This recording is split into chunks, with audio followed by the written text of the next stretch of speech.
Day 149 of the war in Gaza, and the IDF is fighting in the area of Khan Yunis, where it's entered a less intense stage, allowing a withdrawal of more troops from Gaza.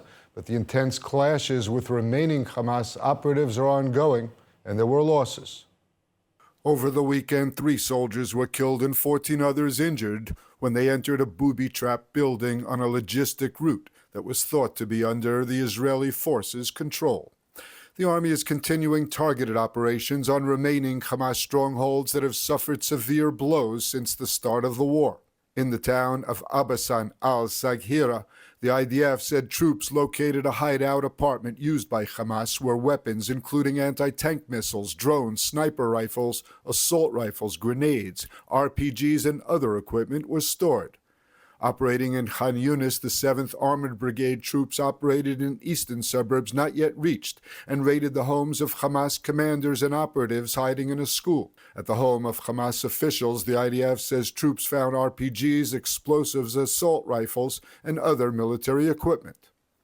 IDF spokesman Daniel Hagari announced that security forces have killed over 13,000 terrorists since the start of the war, including more than 450 Hamas operatives in the past 10 days alone. That announcement followed the one by the Hamas-controlled Gaza Health Ministry, which said the death toll of Palestinians since the start of the war had reached 30,000. The U.S. military has begun airdrops of humanitarian aid into Gaza for the first time. It was carried out using 3 C-130 planes. One of the officials said that more than 35,000 meals were airdropped. The U.S. move came amid the continuing controversy swirling over Thursday's deadly events when Gazans swarmed an aid convoy, causing some 100 deaths. The U.S. managed to block efforts by Arab nations for a UN Security Council statement that would have blamed Israeli forces for the incident, in which most victims were trampled as thousands stampeded and run over while trying to take aid from the convoy of trucks. The IDF spokesman carefully explained Israeli efforts to prevent the mob in northern Gaza from endangering IDF forces trying to maintain order. No IDF strike was conducted towards the aid convoy. I want to repeat that. No IDF strike was conducted towards the aid convoy. On the contrary, the IDF was there conducting a humanitarian operation to secure the humanitarian corridor and allow the aid convoy to reach its designated distribution point. The Army spokesman explained the role of the Army in the incident. As you can see in this video, the tanks that were there to secure the convoy sees the Gazans being trampled and cautiously tries to disperse the mob with a few warning shots. When the hundreds became thousands and things got out of hand, the tank commander decided to retreat to avoid harm to the thousands of Gazans that were there. The U.S. said that the incident was dire and needed to be investigated. We are urgently seeking additional information on exactly what took place. We have been in touch with the Israeli government since early this morning and understand that an investigation is underway. We will be monitoring that investigation closely and pressing for answers. The Air Force is on the offensive in the north. An Israeli drone strike killed 3 Hezbollah fighters in South Lebanon in a targeted attack, as cross-border exchanges between Israel and the terrorists continue and intensify. More from ILTV's Devo Klein.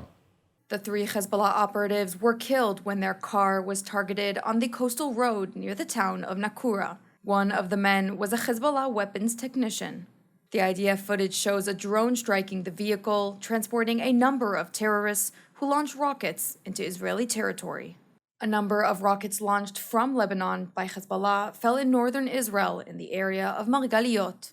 No casualties were reported, and the rockets landed in open terrain. Elsewhere, Israeli jets struck targets in the Hezbollah heartland area of Baalbek.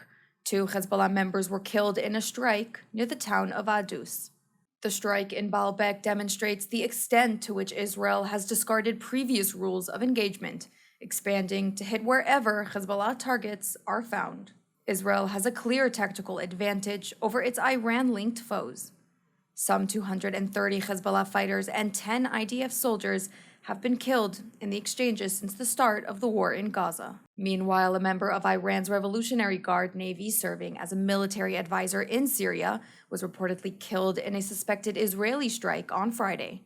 According to Iran's official news agency, Reza Zarei was killed along with 2 members of Lebanon's Iran-backed Hezbollah terror group. Local media said the strike hit a villa on Syria's coast near the port city of Banias. Israel has not commented on that alleged attack. And to discuss war developments, we are joined now by Reserve Brigadier General Yaakov Nagel. General, if I could ask you this, to the best of your knowledge, what is the current plan to win the war in Gaza and then stabilize a post-Gaza war reality? Nothing has been changed since we started this war after this brutal massacre of October 7. We have 3 main goals in Gaza. Is to totally eliminate Hamas in all Gaza, meaning really eliminating, not winning, not rounds. It's eliminating, destroying, destruction. You can name it. Is military, governmental, and civilian capabilities. And we started in the north. We are finishing now Khan Yunis in the center.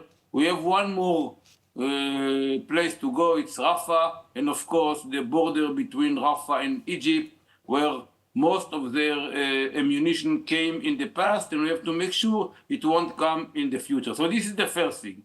Second thing is to capture, kill, or prisoner, and then trial all the Hamas leaders and everyone that participated in this massacre. And third one, and this is not in order. All of them are in the same order. Don't ask me if I love more my son or my daughter. The third one is to bring back home all the hostages. Those that unfortunately die, we have to bring their bodies. Those that are alive, we have to bring them as soon as possible home. Now, I don't think that there is a difference. There is, of course, a daylight between those goals. But I think that at the end, bringing home the hostages will be only if we do a continuous military press on Hamas. And when Sinwar will feel he have a sword on his neck, then you maybe will come to us. Well, that military pressure you spoke about, we've been hearing about the move into Rafah for several weeks now. That first the civilians have to be moved out of the way before the military operation continue. None of that is actually happening on the ground, though, is it? You're totally right. There are 3 different vectors or parameters that are happening now, and I cannot say I am happy with them, but we have to understand them. First of all, there are 1.2, 1.3 million refugees that Israel and we moved them from the north, from the center to the south. So before we are doing something in Rafah, we have to move them to probably to the Muassi near the sea. There is enough space there. Unfortunately, the Egyptians don't want them. Now, the 2 friends of Israel that are really asking us to do it before we are doing the action in Rafah, and both of them agree that we must do this action in Rafah in order to win the war, is the Americans and the Egyptians. So we will do it. Now, the third thing is that there are 2 other parameters. First, there is an hostage deal that is on the air. Now, I don't like it when someone is taking this hostage as an hostage, meaning waiting for this deal. We are not doing anything. I think that we have to put a deadline, and this deadline is coming. So if there is no deal, we have to move on Rafah. And the second thing is the Ramadan that is kicking, and I don't think that Ramadan has anything to do with action in Rafah. So Rafah should be, there are 4 more battalions of Hamas in Rafah. We have to eliminate them before we are winning the war and finish the goals that the war cabinet gave. I'm sorry, we're out of time. Thank you. Yes, thank you very much. Thank you. The framework for a hostage deal that includes a 6-week pause in Gaza fighting is in place, but awaits Hamas agreement. At least that's the word from a senior U.S. official who said the ball is in the court of Hamas. Prime Minister Netanyahu says that the deal is being stalled by Hamas' ludicrous demands. More from ILTV's William Sharon. Progress in the Qatar-Egyptian-U.S. mediated hostage talks appear to be a matter of perspective. The U.S. says it's pushing as fast and as hard as possible, and an official said that Washington remains hopeful that the plan will be in place by the start of the Ramadan on March 10th. Prime Minister Netanyahu sounded less optimistic, saying Hamas's brick wall of demands shows its refusal to compromise. אנחנו עושים מאמצים גדולים כדי להצליח. אבל ברור לכם דבר אחד, אנחנו לא נתקפל מול הדרישות ההזויות של החמאס. לא נעשה זאת משום שאם נתקפל, פשוט לא נהיה כאן. Israeli and Hamas delegations were in Qatar last week, hammering out details for a potential 40-day truce and a first-stage trade of 40 hostages for 400 Palestinian security prisoners. But now Israel is waiting for Hamas to drop its demands that the pause in fighting will lead to an end of the war. Talking to reporters, U.S. President Joe Biden walked back on an earlier comment that a deal was close and also confirmed that the deadly aid distribution incident in Gaza has made progress more difficult. Experience the power of truth with ILTV News. If you're looking for quality content and captivating visuals, join our news community and become an integral part of our team as we embark on a mission to unveil the real Israel, dismantling the web of lies and misinformation that surround reporting on Israel. By subscribing to ILTV News, you will not only have access to the latest updates, but you will also amplify our message, creating a ripple effect that carries the truth far and wide. Subscribe today and help reshape the narrative. Available on the web, Android, and Apple. And joining us now is Dr. Gerald Steinberg, political scientist and expert on mediation and negotiations. Gerald, good to see you again. Good to see you as well. Why is it that President Biden seems to be speaking out stronger and more often on the hostage deal than does Prime Minister Netanyahu? We may not even send our negotiators to the new round of talks. Why is that? I think there's a very different political context and also very different optics. For Israel, the presence, after 100, and what is it? What day are we on now on this terrible 149. 149. 149 days, and there's something like 127 hostages, 124 hostages, many of whom are dead. Their bodies are being held. We don't know. Hamas initiated this attack, and particularly the taking of hostages in order to, as a life insurance policy, in a very cynical way. And if Israel gives into that, and we're going to have to pay a price for this to get the hostages back, but the higher price that we pay, the more difficult it is to deter Hamas from ever doing, or anybody else from doing this again. That's a major Israeli concern. On the other hand, for President Biden, he wants to see this war over. He wants to put it behind him. It's not good for his re-election campaign for all sorts of different reasons. It's also the images that they see on television of what's going on in Gaza, always, of course, blaming Israel, are very difficult for a liberal democratic administration. So for those reasons, there are different optics, different reasons. And what President Biden wants most of all in the Democratic administration is an end to the conflict. Release of hostages, ceasefire, perhaps over a series of steps. That's what they keep talking about. And so the question is, what are the terms? And there again, the Israeli position is going to be very different than the American one. They want the pause to come into effect, and the mediators seem to think that reaching an agreement by the start of Ramadan is somehow crucial. Why can't it become before or after? I mean, Ramadan means little to the Jewish state. They attacked us on our Jewish holiday. For the Muslim world, and remember we're talking about a huge number of people compared to the number of Jews and Israelis. But for the Muslim world, Ramadan is a time for not just for religious focus, but also for the kind of radical Islamist politics that we've seen over many, many years. That tends to be a period of terrorism, of violence, and that's another thing that, from the American administration's perspective, Israel getting attacked and then responding during Ramadan, which starts a week from today, is something that is very, very concerning. So again, it's American interest, it's a matter of optics, because it has the potential for inflaming the entire Muslim and Arab world. And that's something they want to stay away from. They don't want to have the kind of conflict where the United States supports Israel, but is being attacked for doing that. So try to get an agreement, try to lower the conflict before we get there. Gerald, last night the families of hostages, joined by many thousands, completed their march from the Gaza border to Jerusalem, held a big rally in Jerusalem. There was another one in Tel Aviv. Is this pressure making it easier or harder for the government to reach an agreement? That's a matter of debate. But the families of the hostages feel like they have to do something to keep that issue, their loved ones that are being kept in who knows what kind of conditions, in the worst possible conditions in Gaza, inhuman conditions.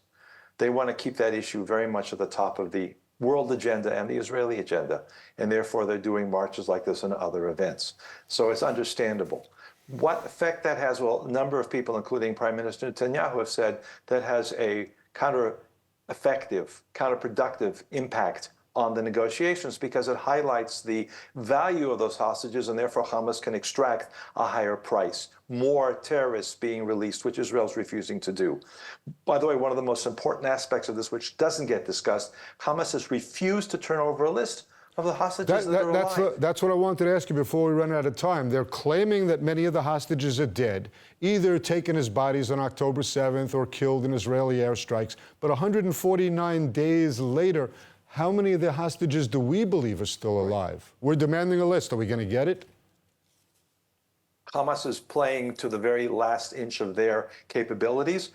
I would be surprised if they were going to get it. They said they want a price. What do they want? They want terrorists to be released from Israeli jails. We'll give them a list of names. Hard. They can have a list of names if they want. But it's not symmetric, and that's something that is also often forgotten by the columnists and the pundits that we see on international news programs. So that's a major problem. But unless we Gerald, can get some sort of kind of humanity, it's very difficult. Sorry, they're telling me we're out of time. I'm sure we'll see you back again here in the next days. Dr. Gerald Steinberg. Thank you. The two victims of the terror attack in Eli have been laid to rest. 57-year-old father of three, Rabbi Yitzchak Zeiger, and 16-year-old Uriah Hurtum were killed by a lone gunman in the commercial area outside of the Samaria settlement. The terrorist drove a stolen car into the gas station in Eli, got out of his car, and opened fire at the van next to the pump. He was shot dead moments later by the owner of the hummus restaurant next to the gas station where the shooting took place. Restaurant owner Aviad Gazbar, who just recently returned from reserve duty in the Gaza Strip, heard shots in his restaurant and immediately engaged and killed the gunman. Yes, I was in the hummus and I listened. Somebody shoot. I understand immediately that we have here a mechabel. I get out, terrorist. I get out from the hummus and shoot one shoot, and I trying to see him. When I saw him, I say hello. I don't know how to say that. And when I see that he look at me, he trying to come to me and shoot on me, and I just shoot him. The attack took place in the same gas station near Eli last summer, when 4 Israelis were killed. That time, the restaurant owner was in reserve duty. This is the second terror attack here in the gas station. This is the owner of the hummus restaurant who already lost his employees. Last time there was a murder here. He just came back from his reserves duty from Gaza to here. Luckily, he had his long rifle with him. Not only was he brave and killed the terrorist, but he actually called him over because the terrorist was busy shooting innocent civilians. IDF Chief of Staff Halevi visited the scene of the attack and held an assessment on ways to improve security in Eli after its second deadly terrorist incident. The Shin Bet identified the terrorist as Mohammed Manasra, 31, an officer of the Palestinian Authority Police from Kalandia refugee camp near Jerusalem. Manasra was jailed between 2018 and 19 for weapons offenses. Troops began mapping Manasra's home ahead of its expected demolition. Prime Minister Benjamin Netanyahu has weighed in on the supercharged issue of the conscription of Ultra Orthodox men into the IDF. The issue must be resolved by the end of this month, and there could be practical ramifications, as we hear from ILTV's William Sharon. Prime Minister Netanyahu said his government would establish a path to conscript ultra-Orthodox Israelis.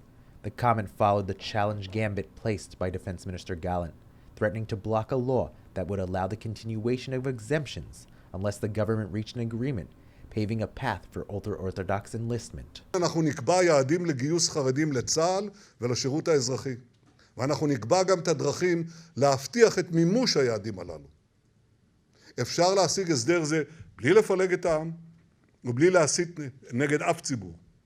אני בטוח שניתן להשיג להסדר זה רוב בכנסת, אבל גם ברור לי דבר אחד, אי אפשר להשיג הסכמה מוחלטת. The Netanyahu and Gallant comments come amid demands for sharing the burden and becoming more empathetic after the October 7th rampage, which has stoked divides between religious and secular Israeli society and threatened to end the coalition's narrow Knesset majority. Israel's Supreme Court in 2018 voided a law waiving the draft for ultra-Orthodox men, citing a need for the burden of military service to be shared across Israeli society. The Knesset has so far failed to come up with a new agreement, and a government-issued stay on mandatory conception of ultra-Orthodox that expires next month. Ultra-Orthodox parties have helped Netanyahu hold a parliamentary majority alongside far-right nationality parties in past governments, and have made a draft exemption a key condition for remaining in the coalition. On Thursday in San Diego, a shooting took place, leaving 1 dead and 2 injured. While the investigation behind the motives of the attack is ongoing, there are suspicions that anti-Semitism was the motive. ILTV's Devo Klein has more. 1 person killed and 2 injured, San Diego police confirm after an active shooter opened fire at a dentistry office in El Cajon on Thursday. Media reports have confirmed that the victim was a Jewish Orthodox man. The shooter was identified as 29-year-old Muhammad Abdul Karim, who is currently being detained by authorities. The victim of the shooting was identified as 28-year-old Benjamin Harouni. Benjamin, a practicing dentist, was critically shot by Abdul Karim. Witnesses say Abdul Karim was an unsatisfied patient. The scene of the shooting, Smile Plus, is run by a father and son team, Doctors Jack and Benjamin Harouni. The office's receptionist, 28-year-old Yareli Carrillo, was shot multiple times in the legs but is expected to make a recovery. Another unnamed man in his 40s was also injured but is expected to survive. Paramedics on the scene confirmed that the 28-year-old victim was shot multiple times in a criminal act of hate, and while performing CPR on the scene, Harouni died on the sidewalk by his office. The shooter was found by police after escaping in a U-Haul truck and detained. The terrorist was armed with a loaded handgun and several loaded handgun magazines. He purchased the weapons legally 2 weeks before the shooting, according to police. The Jewish community of San Diego is demanding that authorities investigate the motives of the crime and decipher whether anti-Semitism was a factor or not. And let's take a look at the weather forecast. Partly cloudy skies and light rain is expected around most of the country tonight, with temperatures reaching lows of around 12 degrees Celsius or 54 degrees Fahrenheit. And then tomorrow, partly cloudy skies and highs of 18 degrees Celsius or 66 degrees Fahrenheit. And that's all for today's news. For more updates from Israel and all of your devices, check out our ILTV channels, subscribe to our ILTV newsletter, and don't forget to check out our new and improved website, ILTV.tv, with all the latest news from the heart of the State of Israel. I'm Steve Leibowitz. Let's win the war and bring them home.